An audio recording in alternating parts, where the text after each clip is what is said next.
जावा मधील for loop वरील tutorial मध्ये आपले स्वागत। फॉर लूप चा वापर जावा मध्ये कसा करायचा ते पाहू।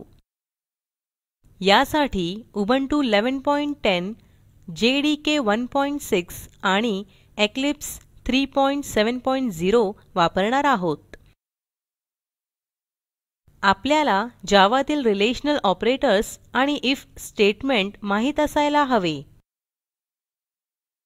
नसल्यास संबंधित पाठासाठी आमच्या वेबसाईटला भेट द्या। हा फॉर लूप चा सिंटॅक्स आहे। ह्यामध्ये इनिशियलायझेशन, लूप कंडिशन आणि इन्क्रिमेंट यांचा समावेश होतो।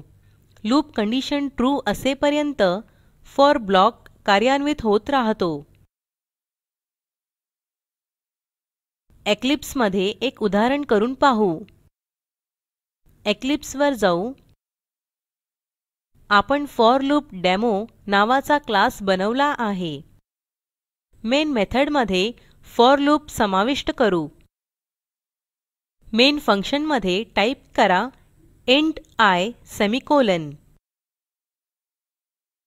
नंतर फॉर कंसात I equal to 0 semicolon I less than 10 semicolon I equal to I plus 1।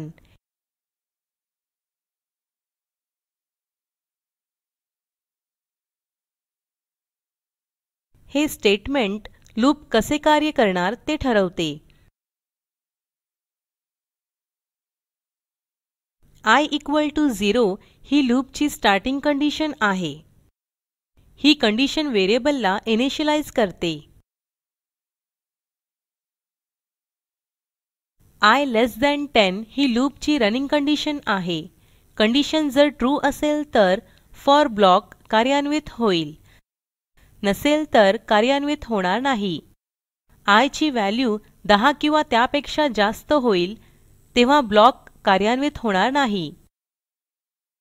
I equal to I plus 1 हे लूप व्हेरिएबल कसे बदलणार ते दाखवतो। येथे I ची व्हॅल्यू 0 ने सुरू होते। लूपच्या प्रत्येक इटरेशनला I ची व्हॅल्यू 10 होईपर्यंत 1 ने वाढत जाईल। आता I संबंधात काही बदल करू। ओपन आणि क्लोज कर्ली ब्रॅकेट्स काढा। कर्ली ब्रॅकेट्स मध्ये टाइप करा system dot out dot println आणि कंसात लिहा I गुणिले I।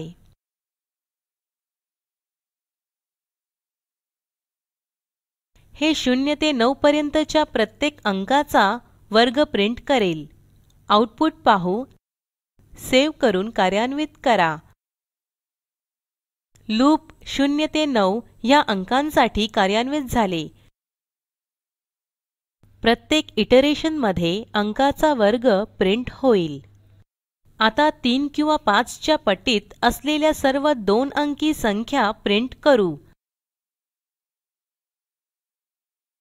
I ची व्हॅल्यू 10 ते 99 पर्यंत असली पाहिजे। त्यासाठी I इक्वल टू 0 च्या जागी I इक्वल टू 10 करा आणि I लेस थान 10 च्या जागी I लेस थान 100 करा। कर्ली ब्रॅकेट्स मध्ये असे अंक प्रिंट करणार आहोत जे 3 किंवा 5 च्या पटीत असतील। टाइप करा इफ कंसात I मोड 3 इक्वल टू 0 किंवा कंसात I मोड 5 इक्वल टू 0। हे स्टेटमेंट I ला 3 किंवा 5 ने भाग जातो की नाही ते तपासेल। नंतर कर्ली ब्रॅकेट मध्ये I ची व्हॅल्यू प्रिंट करणार आहोत।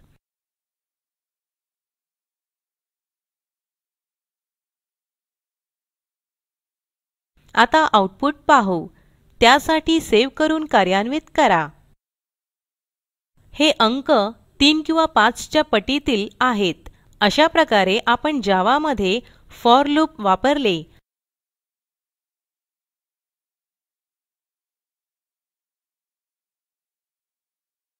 हा पाठ येथे संपला. जावा मध्ये फॉर लूप वापरायला शिकलो. असाइनमेंट 3 अंकी संख्येतील प्रत्येक अंकाच्या घनांची बेरीज त्या संख्येइतकी असल्यास तिला आर्मस्ट्राँग नंबर म्हणतात. उदाहरणार्थ 153 equal to 1 cube plus 5 cube plus 3 cube अशा सर्व 3 अंकी संख्या शोधा. प्रकल्पाची अधिक माहिती दिलेल्या लिंकवर उपलब्ध आहे, ज्यामध्ये तुम्हाला प्रोजेक्टचा सारांश मिळेल. जर तुमच्याकडे चांगली बँडविड्थ नसेल तर आपण व्हिडिओ डाउनलोड करूनही पाहू शकता. Spoken tutorial project team spoken ट्युटोरियल्सच्या सहाय्याने कार्यशाळा चालविते.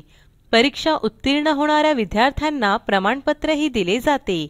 अधिक माहितीसाठी कृपया contact@spoken-tutorial.org वर लिहा. स्पोकन ट्युटोरियल प्रोजेक्ट हे टॉक टू टीचर या प्रोजेक्टचा भाग आहे.